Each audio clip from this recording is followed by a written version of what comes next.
basically 4 people, and then 4 other people will be on next Tuesday, like Tuesday, week after next week, and then there will be one on Thursday, which is March 1st, which will be last set of presenters. And I think then you also get a homework take home on first, which I'll give you enough time actually to work on that, so you can work over it meanwhile. So this will be 20% of your overall grade, and midterm is also, I think, 15%, right? So, and then your homeworks are already, the second homework is due today. The next class. Oh, next class? Okay. Excellent. Okay. So that's another thing. So I think we are now progressing. So by the midterm, we will have 50% grade finalized, and you can see it actually on Canvas hopefully soon how you're progressing. Okay. Any questions about the presentation, and then we'll continue. If there is no question, we can get any question you can ask now. This is the best time. Sometime if you're asking an email, it's fine, but then you may not get a reply right away. So, but now I can give answer right away if you have any question. Okay, if you don't have any question, that's fine.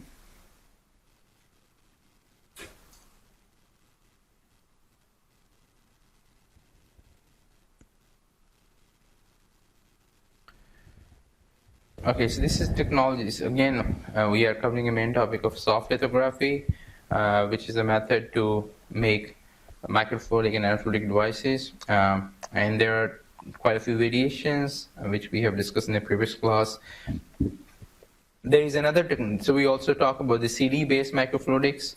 And this is another topic which is interesting. I want to just give you some thoughts about it. That is called the digital microfluidics. So why digital? Because in this way, you don't have a continuous channel. So you can move droplets on a surface, one droplet. Let's say if you have one buffer and maybe another chemical or DNA, and they are sitting in a droplet form, so you can actually merge those droplets. You can mix them. You can move them at a side. You can break them. So, and that's why it's called the digital microfluidics, because digitally you are controlling it. And how it works is that your complete chip actually has many electrodes under it. So for example, in this case, you will see that a lot of electrodes are there, okay? And there are also separation. See, there is a small line which shows there is a gap. And this is another nice image to show you. So this is one electrode, second and third. And then you have also electrode on the top, right? So this is a 2-plate platform, and there is also a 1-plate platform where you don't have anything on the top, okay? But you still have electrodes at the bottom. You apply voltage, and so it means your solution, whatever your solution, it should have some ions so that you can actually move them one way or other way, okay? And then, so it should be conductive, something conductive. Actually, if it's a dielectric, still you should be able to move it to some extent if you apply very high potential. So you can move the droplets by applying a voltage at different, and these the power is that with the electronics, you can have many thousands of those electrodes there, and then controlling those electrodes is not difficult if you know how the electronics works. So, like we have a very high power, like we can actually run 100 of different processes, right, on a big computers. But in this case, you just need a very, very simple processing logic to move it from one place to other place. Even a microcontroller would be able to do that kind of a task, that you can have an independent small microcontroller chip with the program, and then it can control, okay, where those particles are going. So the controlling them is easy, but the difficult part is that you always need to have a hydrophobic coating on the electrodes, right? Because if the surface is not, you can understand, if the surface is not hydrophobic on which the liquid is sitting, then you cannot really move it. Then it will not be contained. It will be spreading on the surface, and it will be hard to move because it will stick with the surface. So the surface has to be super hydrophobic. So whenever you put a particle, it stays in a the droplet form. Okay, so there is one nice video, I think, which I'll try to see if I can run it here.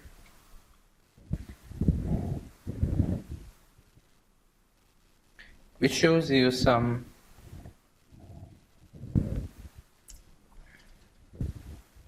good understand what it's not the same thing. Did I copy the right link?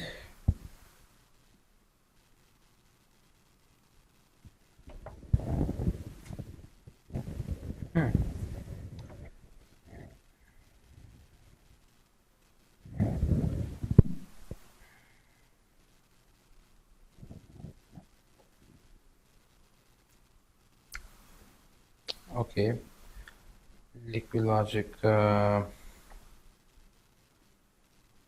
I think I don't know why it's changed, but I'll see.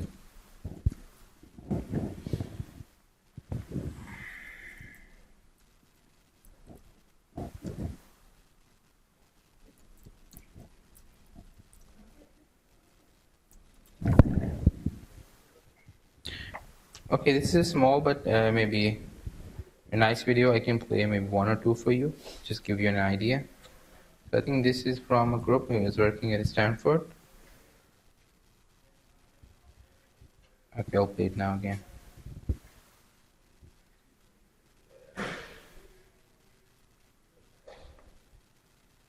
And you can see how you can break particles, you can mix it. So now, okay, look at it also here. So dispense means you're dispensing it, right? Small droplet from a original source, and now you're mixing it. And then, so you can do that kind of stuff with the, let me see if it is another video.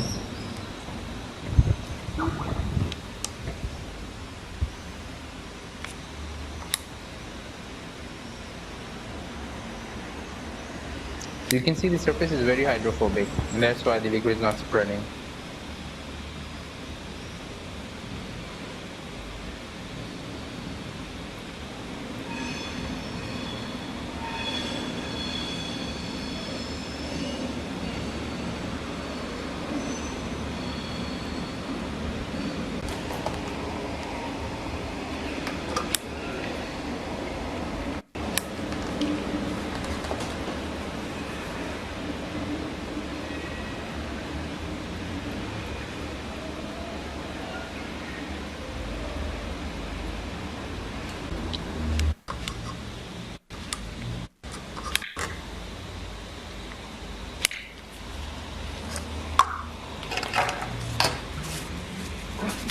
Oh, there, no, Voltage. they're applying it. Yes, yes. So it's controlled under it. So but this is interesting. You might have seen the first video, which we were saying. There is a group of people. This one, Dr. Wheeler. He is at, I think, University of Toronto. They work a lot on these kind of technologies. This group, and there's also at Stanford some people. So there are quite a few groups actually working on these technologies. Which seems interesting because the chip is difficult to make, but once we have a device available, then you can do many reactions on micro level, microfluidics level scale. Okay. Okay.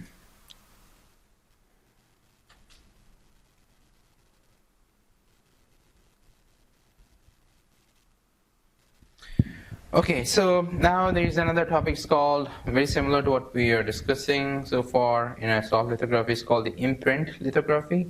As is clear from the name that you're imprinting something on the surface, like a stamp again, but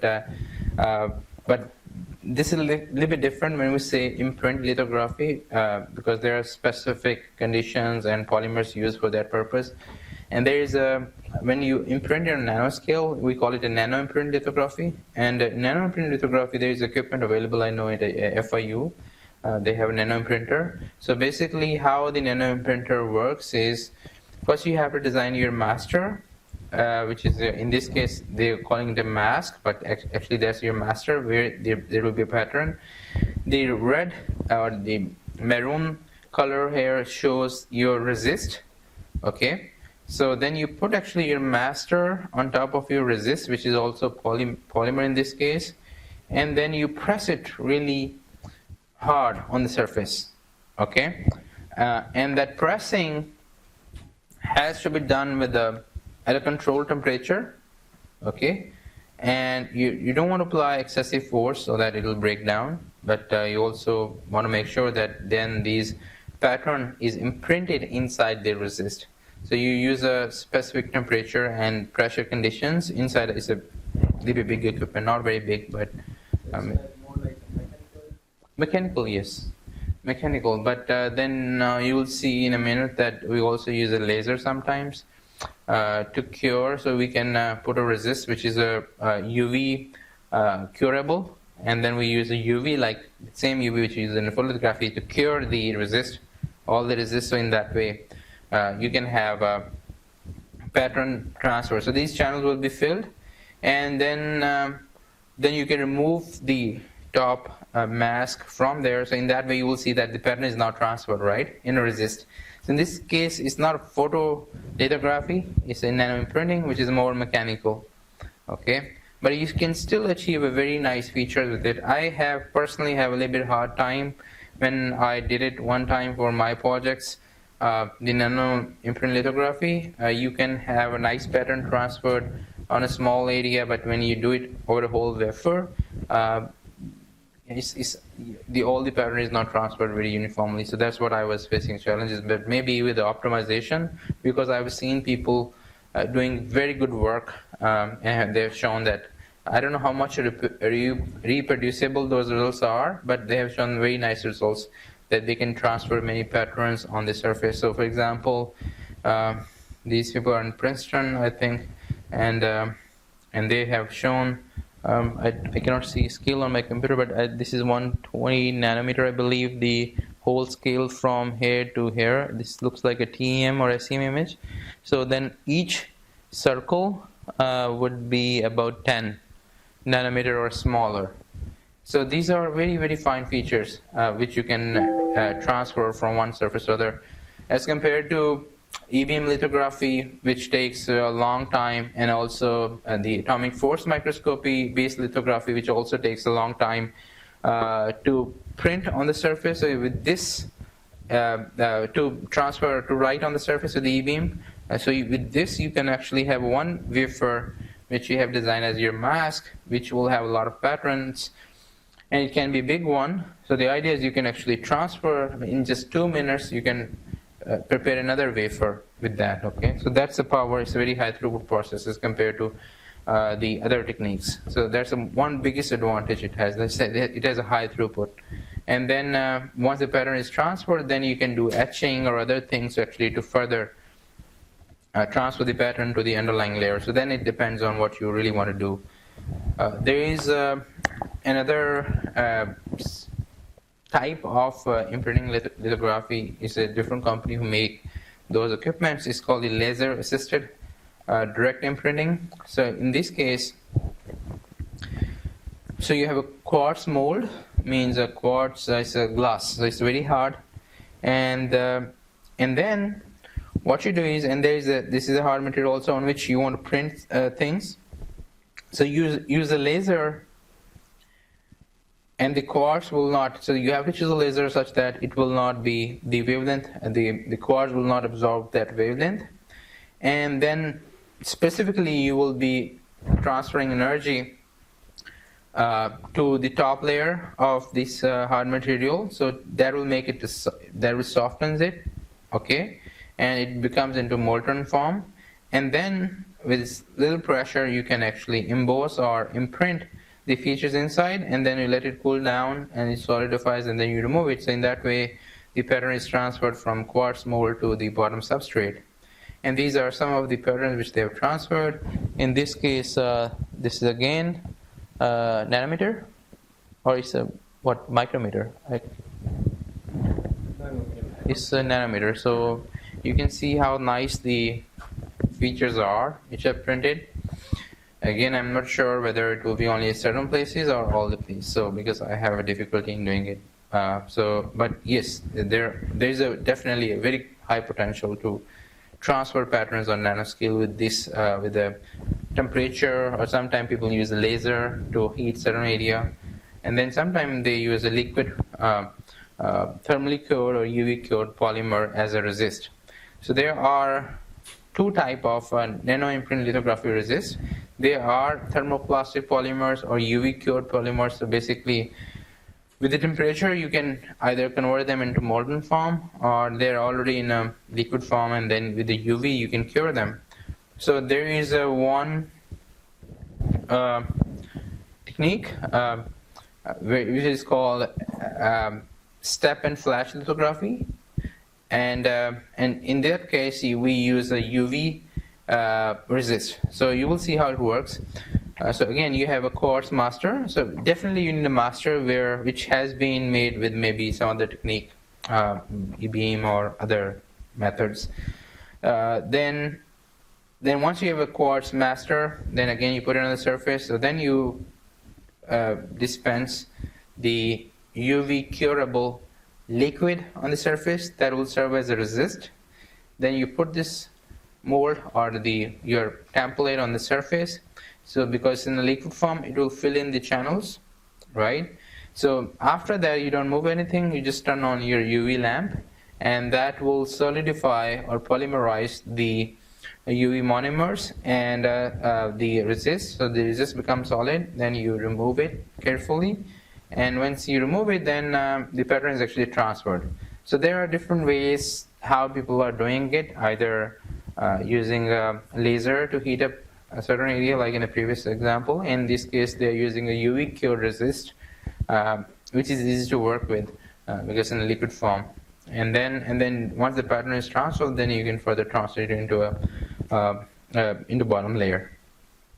Okay, now so far we have discussed quite a few different technologies which people are using to make things on nano micro scales, and some of not really deeply the sensing mechanisms. I think we didn't cover it, but briefly we talk about it, some of the sensing mechanisms. But basically it was more about the technologies which are available, which can be used for doing work in nano in general. Now we'll start looking into some other half of the lectures, which will discuss more about biomolecules. So these topics would require a little bit more effort from people who are from engineering background, although I'll be covering very basic information, which if you have learned biology or chemistry in your high school, then you should be able to understand that. But again, for engineers who are master's students especially, they might have forgotten some of those stuff.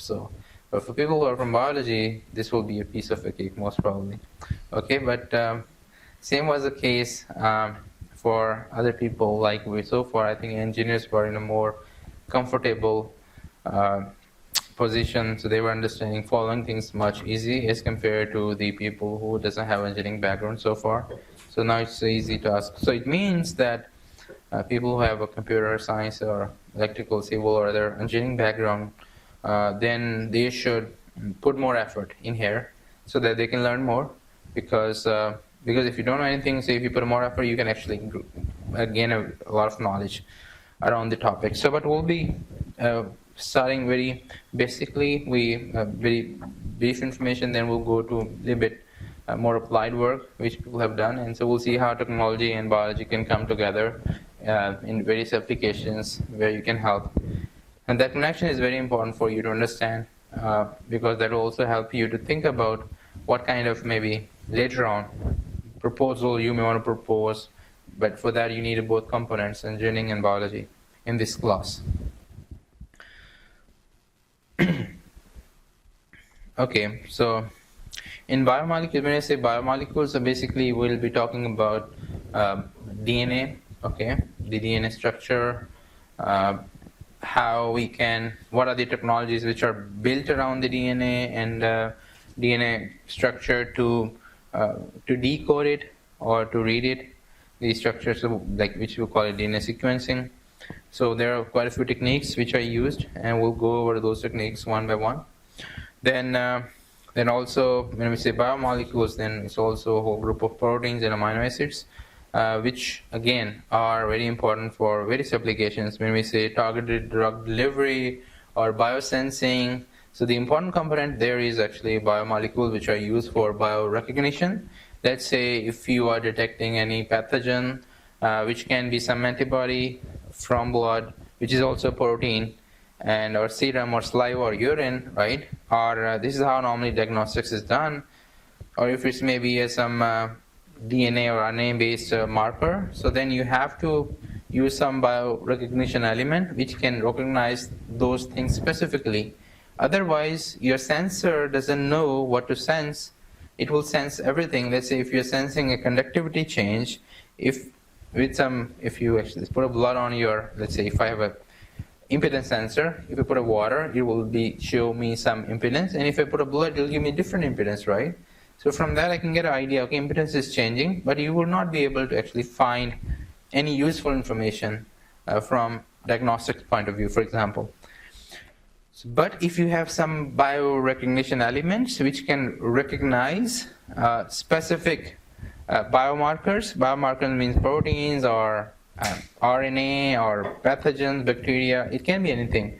If it can specifically recognize those biomarkers from blood or saliva sample and then change the conductivity, right? So then it means, yes, then you can specifically detect the if there is some disease, if the patient is infected or not. And briefly we'll also talk about cholesterols or fatty acids, so to just give you an idea that okay, those are also more. Okay, now let's talk about, okay, by the way, do you know how long is a human DNA? When I say human DNA, right?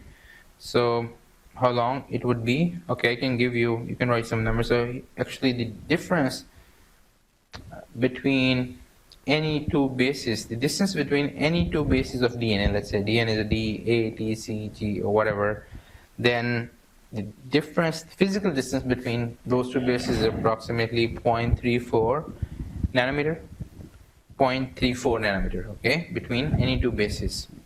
And the total length of human DNA is approximately 3 billion base pairs. 3 billion base pairs. So now can you do the calculations and tell me how long physically would be human DNA if we actually just elongate it in this direction, if we open this up?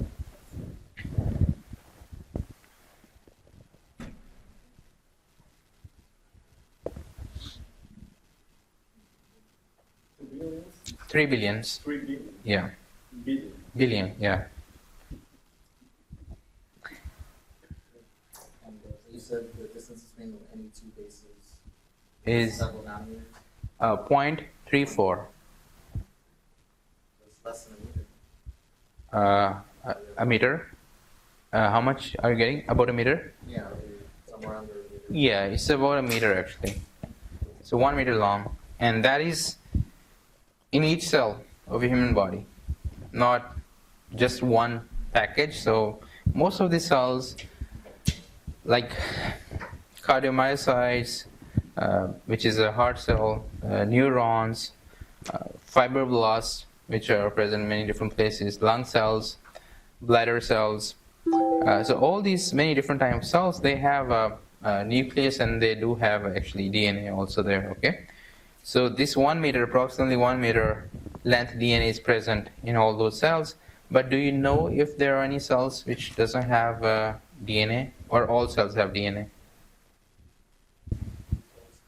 Blood cells. Yes, blood cells don't have a DNA. That's true. And there are some cells which have maybe lesser of a DNA, half of it.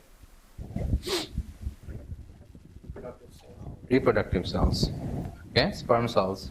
Like you can have a male, female, X and Y, right? Those are different. And so yeah, but mostly all the cells have a DNA, but then a few cells don't have it, like red blood cells, but we still call them a cell. Yeah, there's a long discussion whether they are really cells or not. Some people say, okay, they are not cells, they're just particles, because they, once your body produces more generate more red blood cells. They have certain life after that they die. So their whole purpose is actually to transfer oxygen from one place to other place. But yes, but they are generally, I think, agreement that they are considered as cells, but without a DNA. But anyways, let's move on. So where we were.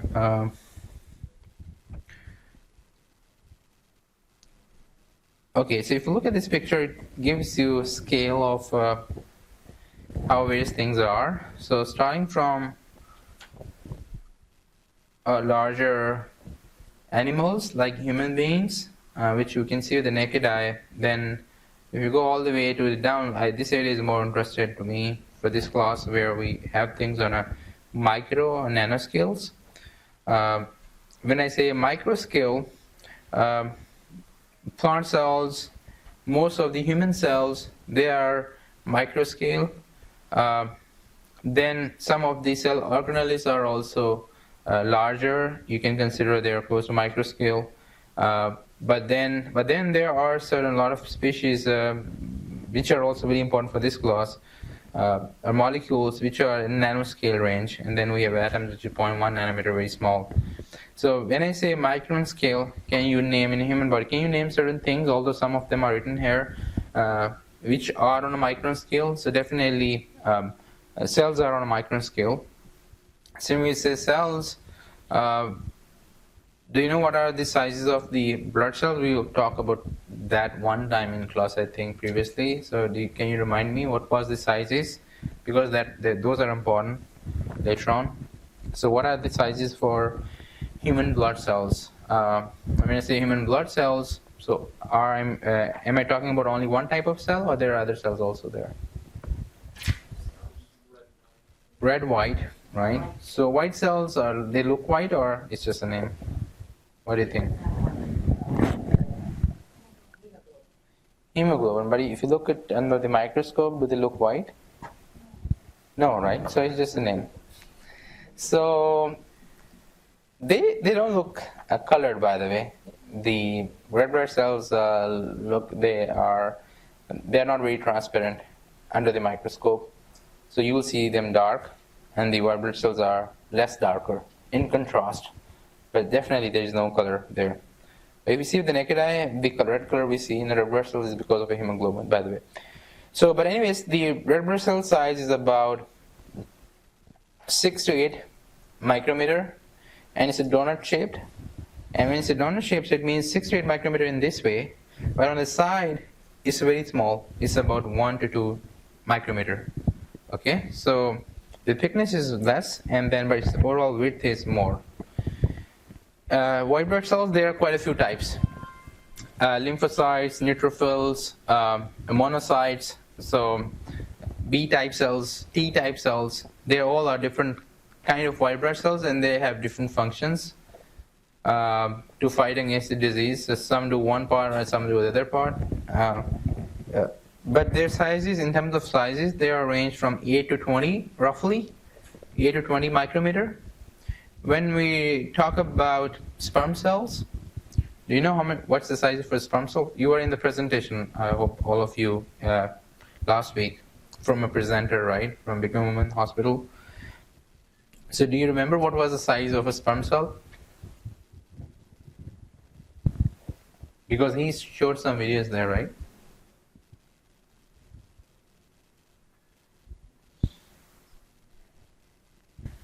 Any guess?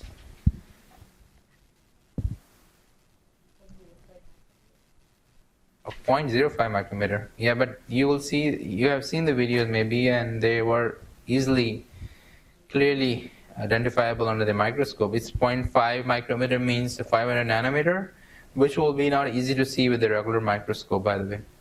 And with the cell phone, it will be much harder. So definitely it's more than that. So the size of a human sperm cells so it really depends on different cell types. So most sperm cells are larger, and they have a very interesting shape, by the way. They have hooks on the heads. I'll show you in a minute. And then the human sperm cell, you might have seen some videos, right? So that's just a more spherical shape, and it has a tail. So the head size is about 4 to 5 micron. So it's a more length here, one side, so it's oval shaped, and then another side, one side I think is a 4. So to just make it simple, let's say 4 to 5 micron, okay? And then the tail is long. It can be from 25 to 50 micrometer long. So the tail is long, head is small. So this is how it swims. And there's also a mid piece between head and tail, which we also call it a neck. And that is small, actually, in the length, less than a micrometer. Okay, let me show you the mouse sperm. I just want to give you some idea how they look like.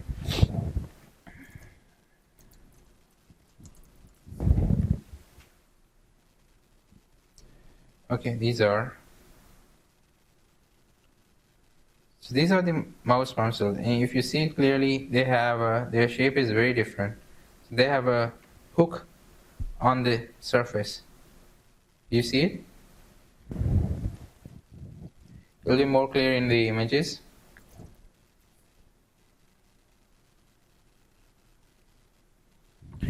Okay, this is a good image. Now you can see the hook, right?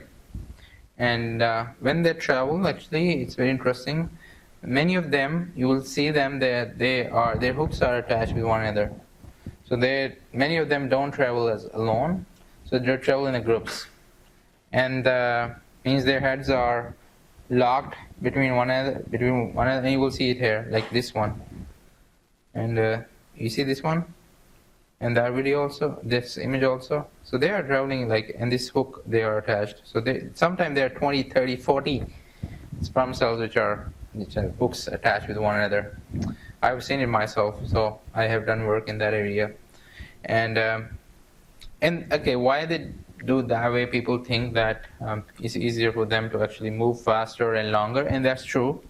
I've seen that when they are more in a group, they actually moving more faster, because then all of them are moving, and I think they organize their movement such that the force is more toward one direction as compared to a single cell. So, which is interesting, and a lot of people are investigating and studying why they have to do that kind of grouping, or is it some defect or whatever. So, but yes, this is an important area to investigate. There are some thoughts, and the thoughts is that it helps them to move longer and faster, and they organize their movements. Like the birds when they fly, right? They make different shapes, which helps them to bypass the air better, and they can easily actually float in air, or maybe fly in the air, as compared to if it's a single bird. So maybe that kind of arrangement, you also see it in the mouse sperm cell. Okay, now coming back. So mouse sperm cell, I told you the size. Then some plant cells also in the same range. So the bacteria, which is important for diagnostic purpose and also from infectious disease purpose, the size is also important. So most of the bacteria are larger than 500 nanometer, and most of them are actually in micron scale. You can tell more about it to us, right? So you have worked with the bacteria and all that. But to my understanding, I work with E. coli and a Candidasum fungus, and their sizes are about 1 micrometer to 3-4 micrometer. So it's a little bit smaller than the cell. But again, there is tons of thousands of different bacteria of different types. Okay, so we cannot really say the single size. It's a big range, but again, it's in the micrometer scale, 1, 2, 3, 4 micron in that scale, most of them. Then we have a T2 phase, which is also used actually for virus delivery or something. We'll not go into that detail, but let's talk about the proteins now, because those are important for drug delivery, for anything which is related to biotechnology. It has a proteins maybe somewhere or other way, or DNA. So these are two things which we work a lot. And the proteins, it doesn't matter if you are developing a drug, biomolecule-based drug for treatment or maybe some vaccination, the proteins are used in a drug discovery and also in treatment. So these proteins can play a very significant role. I can give you one example that how proteins are important. When humans, during reproduction, actually everything started from a single cell, right, at the start, and then cell divides, and it becomes 8 cells. It's called the blastocyte phase, and then it continues dividing more and more. And then you will see at the start we have only single DNA, right? Single type of DNA, but then it differentiates into a different, some variations. So some genes are expressed in one cell or the other. But how come from a single cell, which we're dividing continuously, we can have eyes, we can have actually heart and different organs, right? And brain is developed also from a single DNA. So, and that happens when certain genes expressed in different types of cells. Actually, at the start, everything was same, and then when cells divide, they started differentiating into different cell types. And that's why there's a lot of also research going on in stem cells. When we say stem cells, so those are the cells which can differentiate into different cell types. So basically, it's just the expression of the genes, which genes are expressed, so that once the genes are expressed, they produce proteins. So proteins are actually expressed there, so those are more functional parts. The DNA is just a code, mostly. The gene is just a code of life, means what type of genes will be expressed, how much, and when. All the information is in DNA. But then, based on that code, then proteins are synthesized inside a human cell, and those proteins actually play the more functional role, whether a cell will become big or small, whether a cell will die, and all that is done through there's a protein involved. When cells send signals, they send it through chemicals, and also the proteins are involved. And we have a very nice video. I will try to see if I can show you in today's lecture. And which will explain you a little bit more, okay, what's going on inside a cell. And so the proteins are very important. And also when we talk about detecting different cells, we say, okay, we are looking for biomarkers, different cell types. So these proteins are also expressed on the cell surface. It means different cells have different types of proteins on the surface. And then if we really want to recognize, let's take example of cancer cell. Let's say if there are some proteins expressed more on a cancer cell, then we can target it. But if the cancer cells are biochemically same, then we cannot really target. We cannot target drug towards those cancer cells. But there are differences. And there is a lot of interest to understand, okay, what those differences are, and then how we can target our drugs towards those cancer cells only. And this is a big problem, because we can kill things if we know, okay, this is cancerous. Killing a cell is not difficult. You just throw them out. But now how to find out and how to isolate them, that's a big problem. So finding them out is a big challenge, because they are all integrated inside a human body. They are normal cells actually, but they are overgrowing. So the point is, but there are some proteins which are involved for their overgrowth. Let's say one example is called EGFR. Is one protein is epidermal growth factor receptor. Okay, that is actually a protein which is involved in cell growth, and the cancer cells normally grow faster, and that's why do you see that bump somewhere or cyst, right? Because they're growing very fast. And if EGFR is involved in many of the cancer cells, so if we target our antibodies or drugs somehow to the cells which are expressing high level of EGFR, so we may be able to target that, right? In the case of a prostate cancer, they also have some cells which shows a prostate surface antigen, PSA. So if you can target actually your therapies around those. So it is important to, the proteins plays a very important role from a treatment point of view, that we can design drugs which will target different cells, and also it's also very important from diagnostics point of view. If you want to detect if some cells is cancerous or mostly in infectious disease, when we talk about the viruses, when they infect our human body, we want to isolate viruses. So we need these specific biomarkers, these proteins, either on the surface, and also they're released in a blood plasma, or like in a blood, or even in saliva. For example, if someone has HIV, how we can detect this person has HIV? We look for specific antibodies in the human blood or even in saliva. So if those antibodies or proteins are present, it means this person might be affected with the HIV, okay, as an initial test. And then we look for more DNA, RNA-based tests to make sure that this is the case. This is just one example. Also for Zika, for example, we also want to look for if someone has, someone's saliva, blood, or urine, some proteins are expressed in one place or other, that if they have viruses in there or not. And but there is no way right now, I think there is nothing available where we can quickly identify the viruses. This is the biggest problem for Zika. And these proteins are the ones which actually bind with one thing or other. We can also look for not whole virus, but some proteins which are expressed on the Zika surface, and when the Zika virus dies, those proteins are expressed or released inside a serum or plasma or blood, and then you can detect actually those proteins from there. When I say serum, plasma, blood, do you know? Okay, blood, you know it. You know what is plasma? It's a part of blood, liquid part, right? But then what is serum? Yeah. So yeah, there is a little bit difference. So if you take a blood and if you just filter it and take all the liquid part out with a filter, whatever you get, it would be plasma, all liquid content. And you might know that there are a lot of coagulation factors. Coagulation means the aggregation factors in the blood. If you put it outside, or maybe when you have some maybe sharp, some sharp thing on surface and on your skin, then you will see the blood is flowing out, and then it coagulates after some time, right?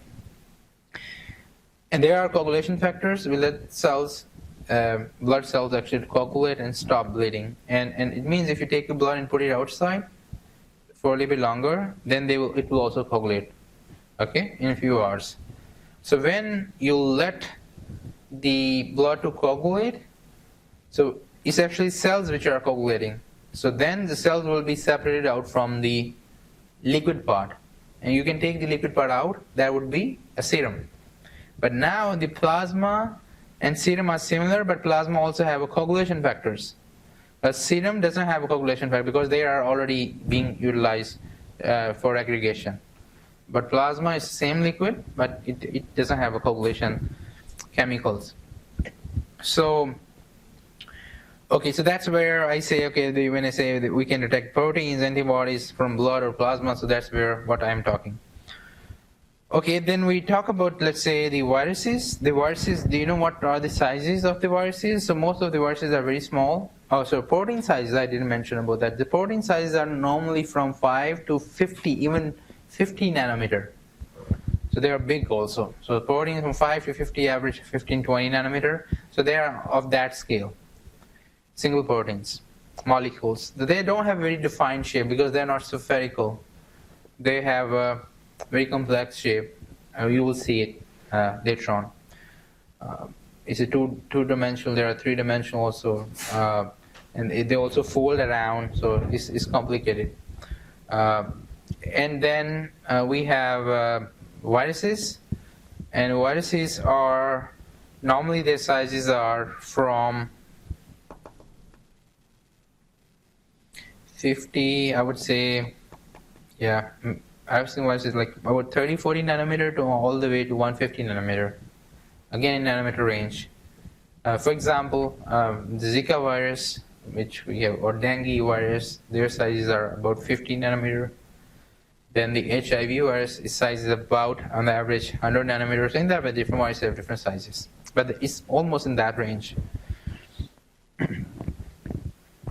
Sometimes, just a side question, sometimes we hear, okay, this is a new infection, came to us, and okay, but it was not there before, like Zika, for example, right?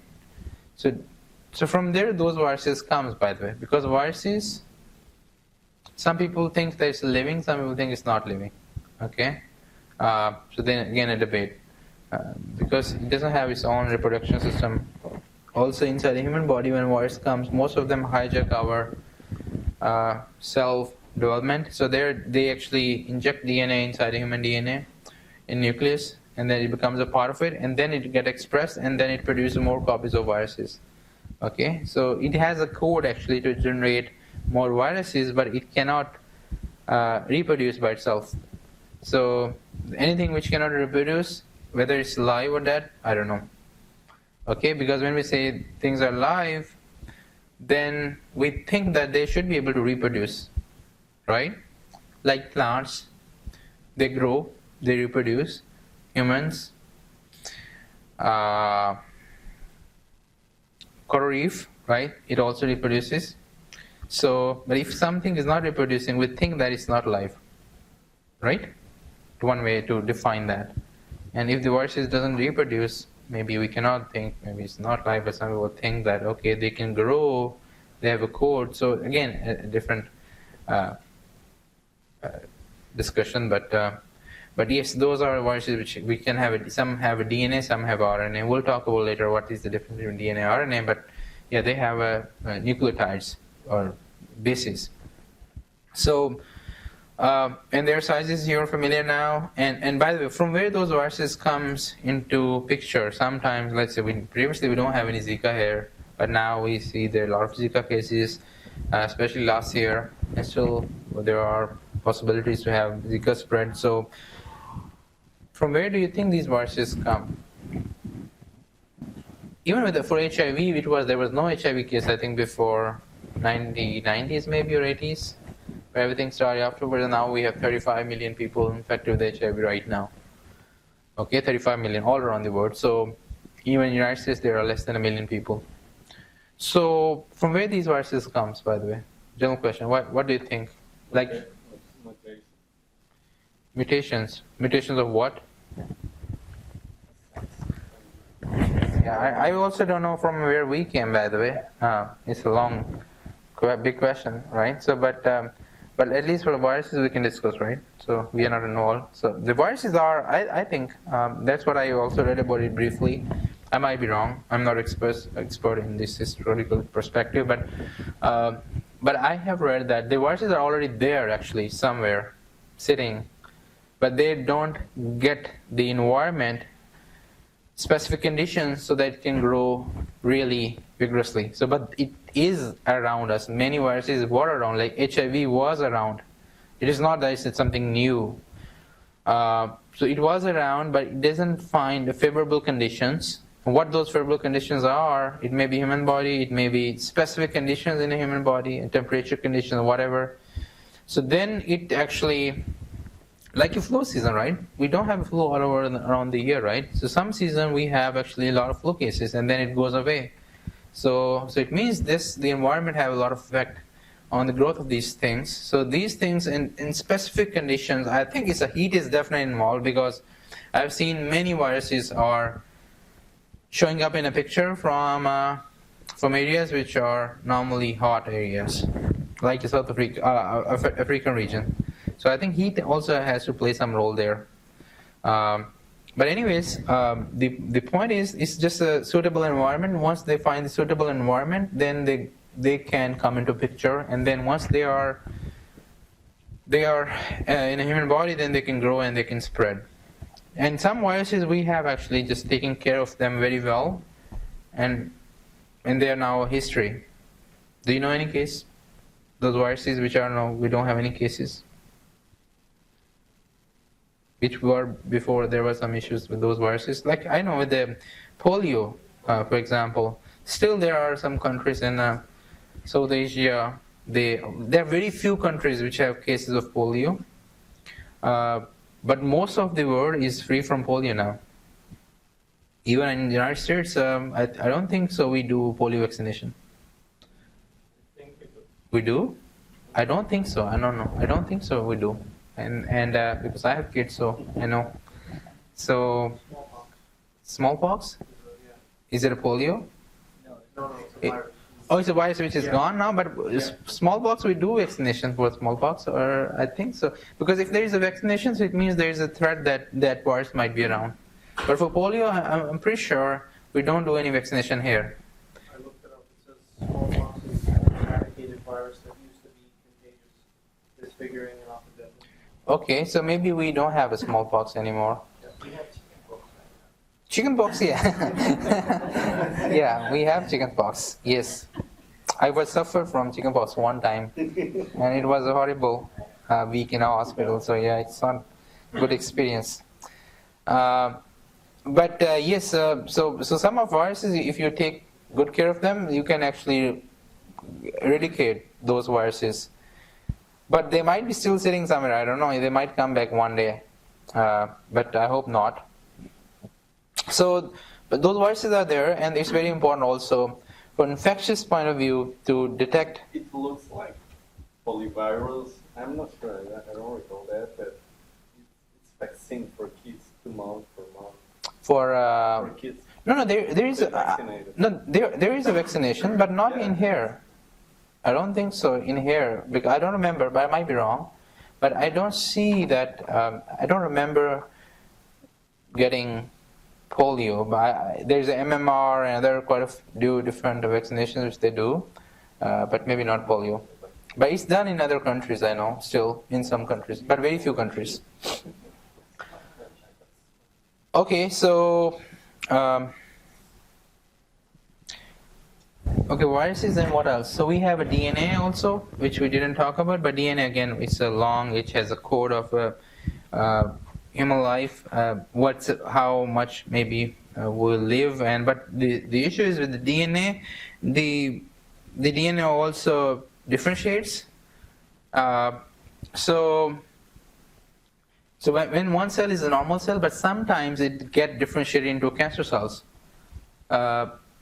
How it gets differentiated, so again, a lot of factors can be involved, but some cases, let's say for example, smoking is known to some extent, I believe, and I think most of people agree on that it is linked with some cancers, for example, or smoke in general. If you inhale a lot of smoke, human cells don't like it, and they can differentiate into something that they start growing a lot. They can become cancers, right, if they don't treat them well. But sometimes people might have cancer even without going through the exposure to UV. Some people say if you're in a UV, then you can have a cancer. There are more chances, right? They always say chances. It doesn't mean that if someone smokes, he will have cancer for sure. And that's how much variability we have in the human body. So nothing is like electronics, that 1-0. In biology, everything is with perspective. Okay? So the DNA sometimes also get differentiated, means some of the bases change. And even some cancers, it's called the oncogenes, where you have one base change in certain places. In a gene is a part of DNA, and only with the change of one gene, one base, you can have the whole cell functionality change. Okay, so that's the issue, and then DNA does change with the time, and there are also sometimes when the DNA is replicated, there can be some mistakes, but mostly it's exposure to other chemicals, unknown factors. Which produce, but some factors are known, but which produce damaging effect in general. Okay, I think I want to show you some video. I think now it may be a little bit late, but I will see what video, if I can play it and how long it would be. Otherwise, we'll play it next time.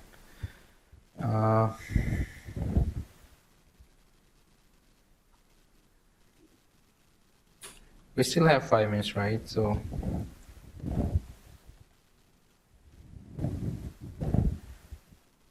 Okay.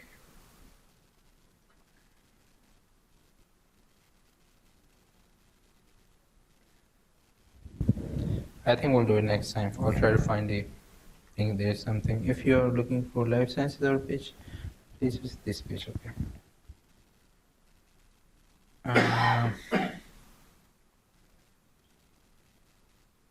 So they have quite a few very nice videos.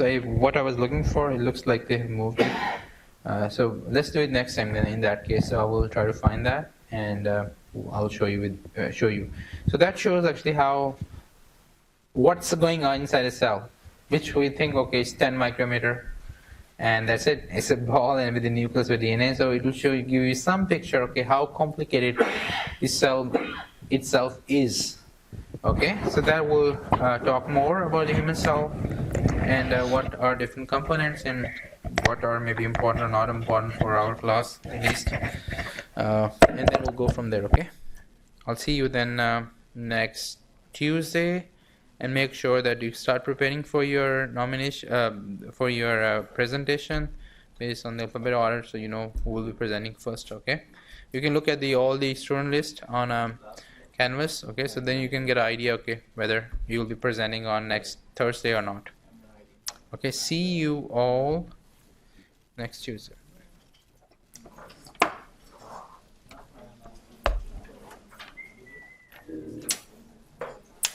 I think the polyvirus. I was thinking because I have a 2-year-old son, and I was thinking, yeah, because when they Did he are 2 has- months or 4 months, they just keep vaccinating them. No, but I remember. No, I googled it because No, they. the only vaccine that I delayed for my kid was the MMR. I have read a lot of relation with autism and those vaccines, Okay. and I have some friends that are doctors. I delayed them. Okay. Instead of at 1 year, we put them all, but at 2 years old. Okay. Yeah, but yeah, you know, for polio, I don't know because Inactivated polyvirus. this is a Yeah, it's the United States. it's the This schedule. is WHO. That's the See. recommendation for. Can I see small? Yeah, please. Please, feel free to take it. For I don't- children and adolescent is okay. United States. Okay, you're right. Yeah. No, because I was remembering, but that vaccine, I was really afraid because when they are 2 months, they keep Severe was that? launching them. Like polyvirus is like. When you told, it's because I have a 2-year-old son. That's Okay. Yeah. that sounds me. Okay, they might have vaccinated. Like I have a 1-4, other one is 2. So. Oh, it's inactivated polyvirus. Okay. You're right. And does it say IPV under 18 and first dose? Oh, they do it. Okay. Interesting. They do it. Okay. Yeah, it was pretty amazing because when they are so small, they keep punching. No, They have the only one that I delayed because I have read MMR and some friends of mine they didn't vaccinate it, but I agree with the vaccination. Yeah, I also agree with that. Yeah, but what we decided is because he's not going to the school yet, he's in a really controlled environment.